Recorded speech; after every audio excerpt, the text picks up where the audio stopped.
Perps time. Finally. How are you doing? I'm good. What was the recap? What was the big banner highlight for The you? recap was good. I mean, the biggest highlight, JP Morgan is like fully accepting crypto and they're launching some funds on Solana. So yeah, big news. You know, Perfect. there's always a lot going on.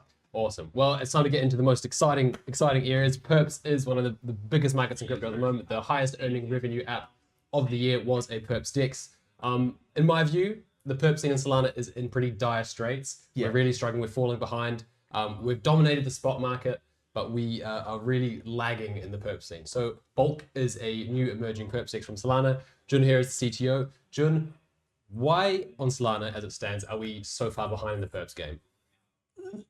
I mean, Solana is a great place to build a variety of products and a bunch of other things. But from a trading perspective, especially from a high frequency trading perspective, 60 million block units are just not big enough. The virtual machine has some performance conflicts that actually don't make it possible for you to run a very robust risk engine or a matching engine. And also all the other components that make a perps experience so much better. Like, for example, Hyperliquid or Binance or Aster all run on different sort of state machines and very heavy hardware. Where on Solana, a general purpose blockchain, a bunch of trading apps trying to share blocks with each other is just very hectic right now. Yeah. And that's one cool thing that we also think about Bulk is that try to blend performance where decentralization is the highest priority. Yeah. So you have that going now, and then you take a look at this market. You're like, hey, there is a big opportunity here. Like, what is your approach just from a high level? Like, how are you coming at this?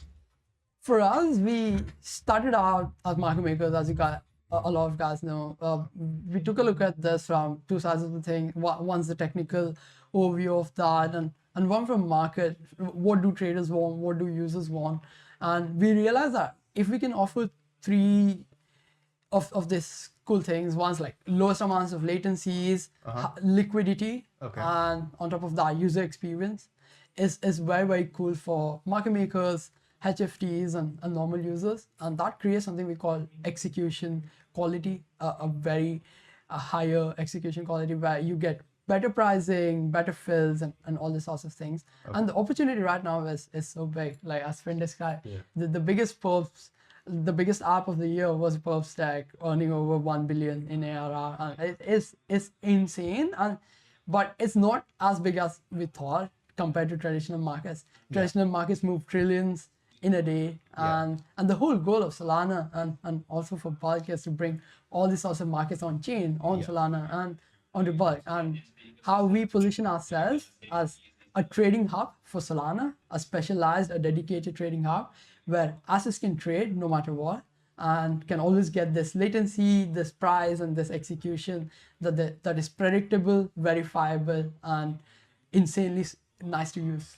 Yeah. Can you talk me through kind of the architecture of how Bulk actually works? Because Drifters is the kind of the leader of Solana Perps at the moment. That's built on on the layer 1. Jupiter's on the layer 1 as well. We've seen Zeta move off and go for a kind of a network extension. Pacifica is doing their own thing. What's your approach and how have you structurally built this to outcompete the others? That's a very good question. We thought about this from a ethos of decentralization, where you either have a single sequencer based approach or you have layer 1 like Drift, as you just said. Layer 1, as I just described, there's a bunch of performance constraints that don't translate to very good user experience, as we have seen so far. Compare that to your off-chain solutions like a single sequencer and all these sorts of venues. They lack decentralization, just a different custody setup with users still being able to use the asset, but the transactions and matching, the risk, all of these are owned by a single operator. So we are taking a very different approach of having multiple operators, multiple independent operators that anyone can run, and you're capable of doing matching, risk, settlement, and all those sorts of things. So I would describe Bulk as a sidecar network that lives inside a modified Solana client. So any Solana validators can run us. At the same time, you'll be running Solana as it is, but Bulk on top. And Bulk has a network, a consensus, a database, a ledger, everything that it needs to make it decentralized and multi-operator owned. And all while keeping this sub 20 milliseconds of latencies. So would it be fair to kind of summarize and say that you're still taking advantage of Solana's underlying decentralization, but you're abstracting it into a separate validator client and running all internally there, so you still maximize performance? Yeah, that's a very perfect summary, right? Solana is the most battle-tested execution environment, like decentralized execution environment that you can ever find.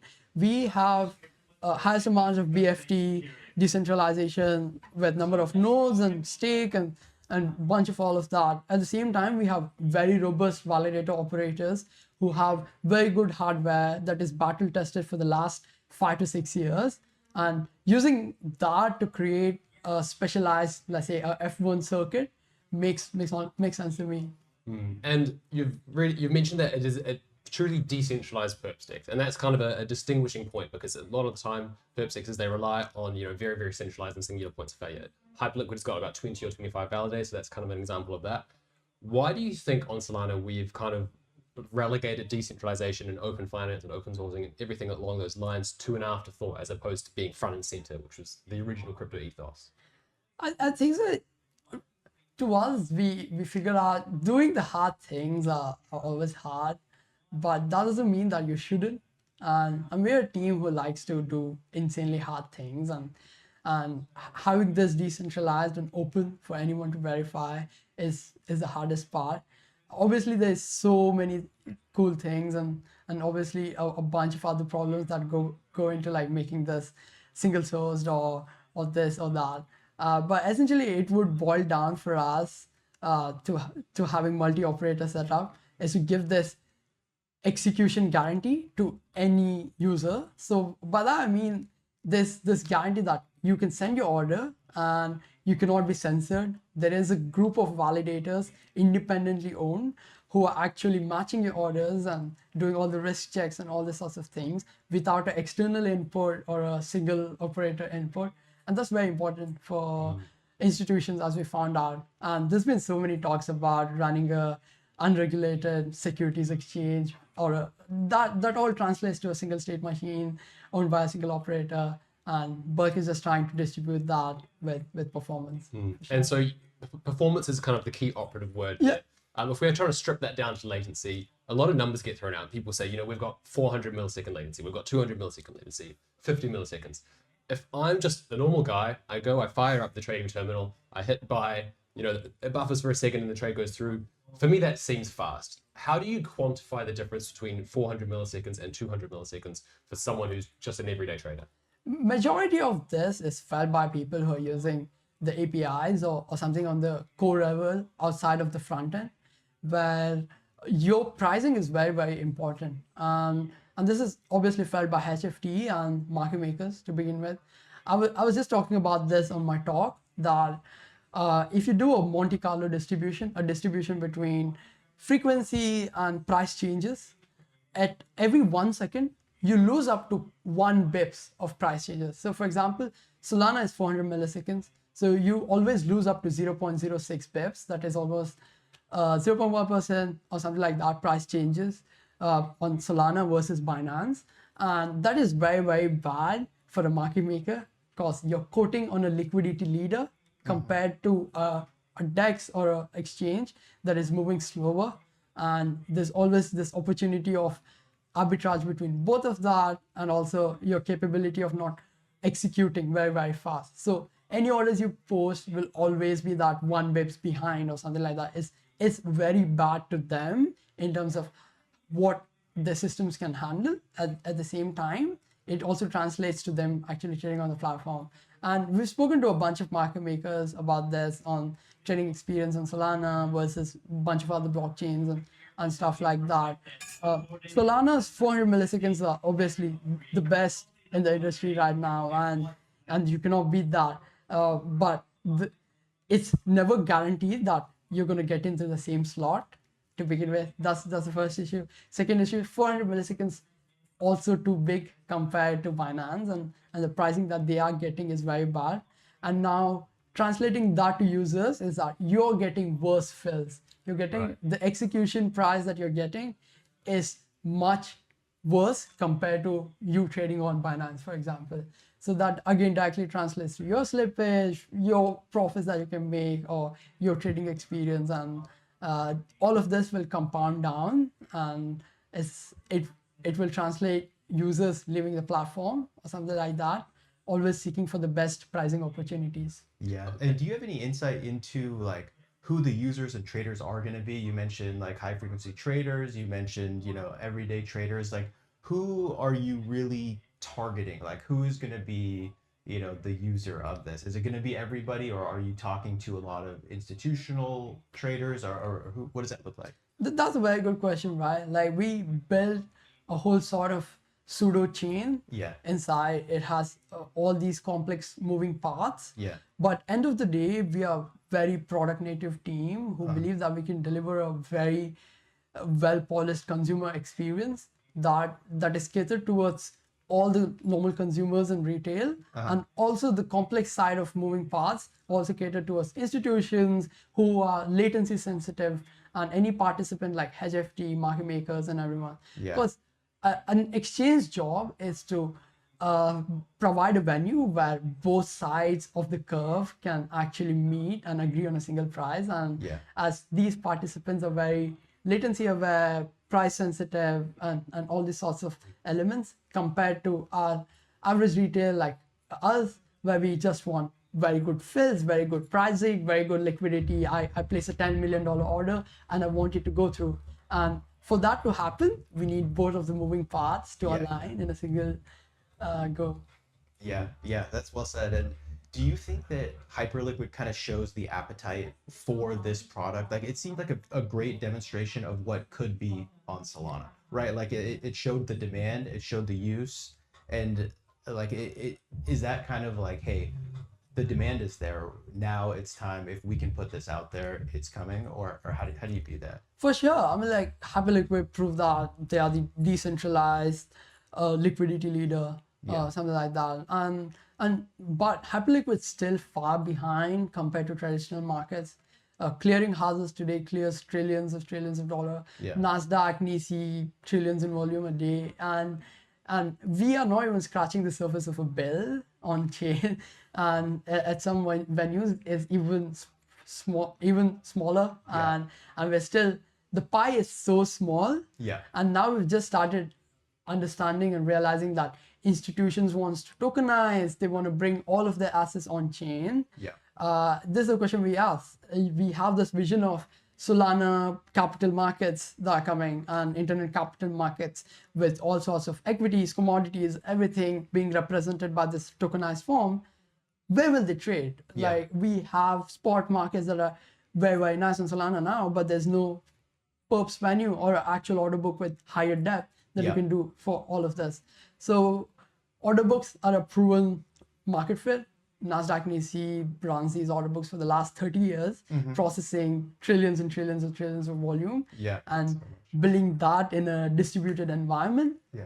Onboarding all these institutions is the next biggest unlock for sure. Yeah, and that kind of runs into like a lot of the theme of 2025 is like bringing institutions to Solana. So like there's an appetite for them to come on Solana already, and it's like here, this is going to be the trading venue for them, right? Or at least that's what you're building for. Yeah, that's the goal. You come on Solana. Solana is the hub of money markets, right? Now let's just give them this dedicated trading venue that's not hindered by NFTs or community activities on chain that are going on, or the votes or anything that fills up the block. Yeah. And just give them this one predictable execution where you get this no matter what. This never slows down, and your demand is always met. And it's very good because you can build a bunch of other cool things with that, like very nice composability with Solana as a chain, where use your positions from Camino, Loopscale, any of the money markets on Solana as collateral to trade. That is very, very important. Like we have prime brokerage right now in TradFi, and prime brokerage hasn't even scratched surface in crypto markets. Yeah. So there's so many new things that are coming on chain, so much more liquidity, and so many new consumers, right? We onboarded so many more people from meme coin trading to payments to various other things on Solana. And now all we can do is give them this trading hub to do all of these activities in a single place. So we talk about trillions coming on chain. We talk about how legacy systems process trillions in execution. At an architectural level, are we ready for that kind of volume yet, or is there still some progress that needs to be made? We are ready. I mean, we designed this, we engineered this from day zero. Our whole goal was to replicate the bursts that we see on NASDAQ and NYSE. Every day at 9 a.m. when the bell rings, there's millions and millions of orders in the queues that get executed. And all of those systems can scale horizontally, but blockchains can't. We can't spin up a machine on demand to handle that load. But Bulk is designed in a way, the ingress pipeline is so fat that it can allow any of these bursts to be processed and to be processed through the order book. So from day zero, from the day of inception, we have always been thinking, does this operation going to cost me O of N or O of M? Or what's this computation time that's going to take me? And optimize for the extreme has always been our case. Yeah, so the order book itself has been the heart of TradFi execution. We talk a lot about CLOBs. SolFi has come out earlier this week and they've said we're doing prop perp AMMs. What are the trade-offs between sticking with the CLOB or going the prop AMM route where people can kind of just clip into resting liquidity like that? That's a very good question. I mean, like for the last 5 years, Solana, we have been pushing CLOBs, right? And I think during this year, we realized that CLOBs are not the hardest part to build on Solana, but the components that go beside it is the most fundamentally complex things. Like by that I mean risk engines.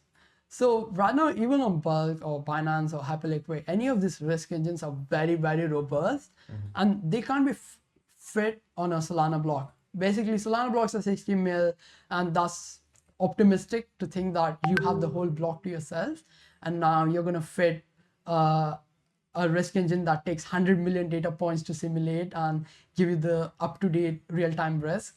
Compare that to on-chain. So on-chain perps are very, very, very insanely different in terms of how the risk operates. That's why you could see like they're very less capital inefficient. There's composability that you can unlock, but the capital efficiency of using that is always has been low because you can't do proper risk checks and risk management in real time. And an example of that right now, on-chain perp platforms, you match the order first and then you do the risk check later.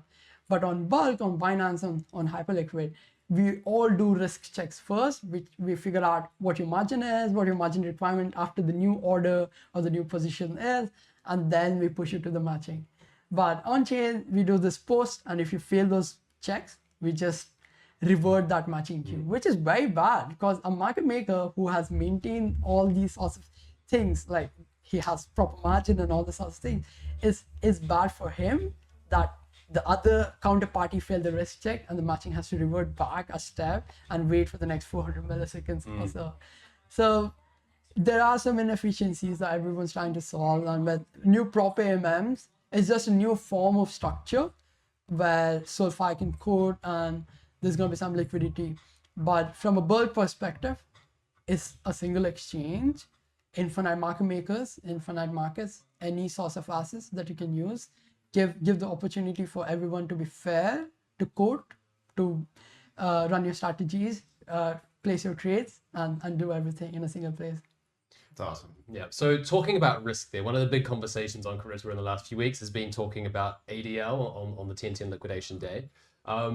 Are we over-indexing on the importance of ADL? Was that poorly done on Hyperliquid's part? Do you want to kind of talk me through the scenario there? Yeah, I mean, like, I can talk a lot about that to begin with, but here's the thing that we cannot verify is that what happened during the ADL flow. Yes, we have a bunch of Hyperliquid data on the explorers that you can pick out, but there's no way, there's no code for you to verify that the flow wasn't treated differently compared to anything. Also, the whole Jeff coming out and saying that HLP flow is not treated different. We can trust Jeff, obviously. Like let's just trust Jeff and be overwhelmed. Yeah. There's no way you can find out that HLP is differentiated from your normal order book flow or this or that, which isn't a bad thing. Binance has been doing this for years. Insurance fund gets all the flow, liquidation fund gets all the flow. Like I'm not totally against all of that. What I'm against is that there's no way we can verify, and there's no way the ecosystem can improve to further date. And yes, ADL is an optimization problem for sure. There's so many new methods, so many new techniques, and I agree with Tarun on a bunch of these things, that new algorithms need to be developed, new optimization needs to happen. And that's what we're also trying to do at Buck. All the risk is optimized at a portfolio level every real time. So every 20 milliseconds. So you always have this fresh view of risk. So anytime the market changes, your risk changes. That also translates to your portfolio being changed, and that also directly impacts all the ADL and liquidation and all these sorts of things that go with it. Something I've always been curious about is that Perps has become the de facto way that people trade with leverage on chain. I want to know, in your view, why it's gone to Perps instead of just a leveraged spot book with underlying liquidity and real assets underneath there. Why is it Perps as opposed to leveraged spot? I think it's just easier to understand. The brain, the mental thinking at this point is so easy. Like, it's the same question. Why not options? The risk to reward opportunity at options has been so big so far, right? Like, TradFi has so big option markets that are being run, and Perps is just a small part of that. Futures are so small. Why? Because the mental model is so easy to understand. The entry to all of this is so much easier compared to any other instruments, in my opinion. And that directly translates to, from 2015 to till now, a decade of trading Perps on chain always has been that you come in, you have some confidence meter on you betting is going to go up or down, and you don't need the spot asset. All you got to do is you need some amount of margin for your confidence level, and it's so easy to understand. And I've been explaining this to my mom the other day.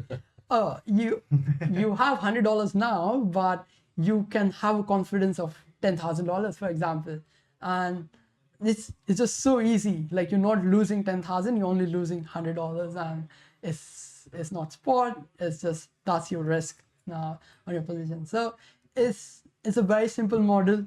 It's very nice for users to understand, and it boils down to, again, that, say, would you rather do a coin flip bet, or a sports bet? Like, you would always take these bets of like coin flips, because it's a simple model, you understand it, versus people who understand sports betting, for example. The carry-on effect of that is actually just that crypto traders are not that sophisticated. And if we can say, it's not denominated in USD, don't think about it any more than that. It's a lot easier and a lot easier to understand. Yes. All the sophisticated flow are the people who care about latency and all these sorts of things, right? So their risk is very different from normal users, like on-chain users. So it again boils down to information, flow of information, and who has access to that. And these participants spend huge amount of resources to getting access to that information and reacting to that. And for a normal user, you understand signals, you understand trading, and you understand some form of things on order books to place all these orders to try to make a profit. So it's definitely a new sort of industry compared to TradFi, but it's so much better than TradFi. Like, I would trade Perps than options. Like, it's my favorite, man. Yeah. And have you guys been able to convince TradFi players and institutions of that? Do you have a lot of market makers who are ready to start trading directly on bulk?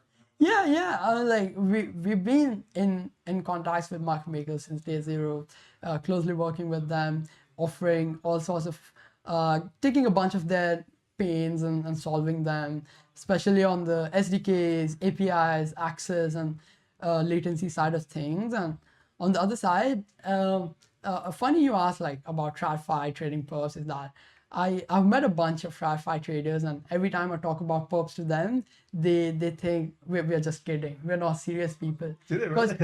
Because for them, for any so much trade, more advanced that for them, for a desk to execute a trade, there's thousands of data points that you take in consideration, and you understand like, oh, this is something that's going on, and this is our edge. and they place on that. Compare that to crypto, the edge here depends on a couple of things. One's that information, one's that access to the venue as fast as possible. That translates to latency, and liquidity aspect of it is three edges that you can find. And for them, it's so hard to fathom that, oh, this is a joke. But to us, it's an actual instrument that has capabilities of bringing all of them on chain. Yeah, that's awesome. That's awesome. And you mentioned before that you could use a bunch of different types of collateral to actually get this leverage. Is it like what type of collateral do you see them using, and what markets do you think are like you're really going after? Like, is it going to be, you know, Bitcoin, ETH, and Solana are probably going to be the biggest, or like are there other markets that you think like, hey, like this is going to be something that's really big? Or how do you even approach that? I guess, you know, you never know until you know. It's a great question. Yeah. Right. And again, it boils down to these collateral types, which we call something unified margin account. Okay. So any and every collateral, and when I say that, I also mean all your existing collateral on various other DeFi platforms. The beauty of building on chain is that everything is composable and can be made into this atomic composability aspect of that. And you can approach this from a retail and a sophisticated point of view, where, for example, now on Camino, every time there is a huge volatility in the market, you can see the TVL drop on majority of the vaults, and you see some form of unwinding or APYs go down during volatility. That's because of people taking out collateral from all these borrow lend positions. These are primarily people who want to hedge, and they are all sophisticated players who understand what hedging is and how you can do that. So they take out the collateral, and now you create hedges to survive this volatility that's going on. On the other hand, we have users on Camino who are earning stable 8%, who want to do something more with that. And the best part about Bug, we let you use all of that collateral in a single way, and that translates to sophisticated users not having to take out your collateral from Camino, Loopscale, any of the lend, borrow, money markets that we have, and directly being able to trade perps. So now you can just hedge out with that as a collateral while we handle the risk behind it. The risk engine is very robust, takes care of all the risk. All you got to do is sign a message, give permission to Bulk to do that. And from the other retail perspective, you get to trade perps on your 8%. That's awesome. And that's a good trade-off. Now, do you want to tell the listeners when they can expect to actually start using Bulk? Testnet's in a couple of weeks. Okay. We have been obsessing over user experience, right? Like everyone at the team, we love what we're doing with the user experience and how this translates to them.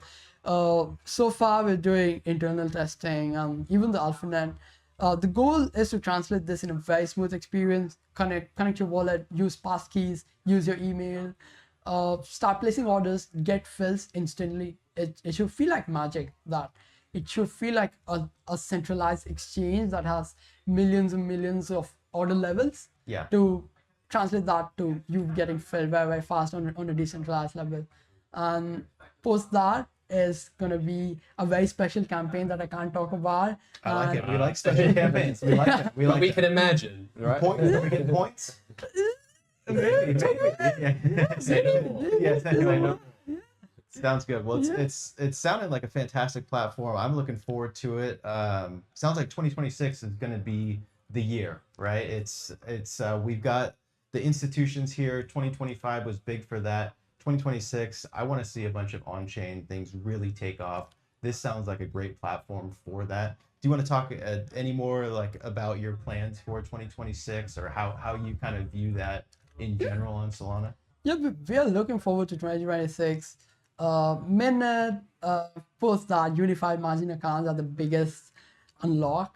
Having all these partners, all these liquidity sources and venues is going to be very good. And one last cool thing is dynamic risk engines that they don't get the love that they deserve, and we have been building these for the last couple of months. Is allow anyone to run a risk engine that is customizable to their preference. So you get to use the order book. Order book is this trading venue, and now you get to deploy any sorts of these markets. So now let's say a prediction market.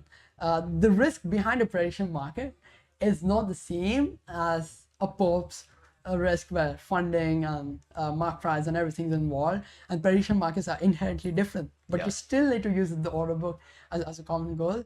And now as a team, you get to create all of this, all being permissionless, create your own risk engine, create your own market, and you get to utilize this 20 milliseconds of latency, this very nice computation that you get that's always predictable. So any institution who wants to do any, let's say, prime brokerage, new sorts of liquidity sources, venues, or betting, all of this, you get all of that while being decentralized. That's the goal for 2026. Sounds good. Well, there you go. There we got Bull Trade here. June, thank you so much for joining us. Thank you for having me. It sounds like you guys are building something amazing. I'm looking forward to it, and really appreciate you coming on the show. Thank you guys. Thank you for having me. Yeah, thank you. Enjoy the rest of the show.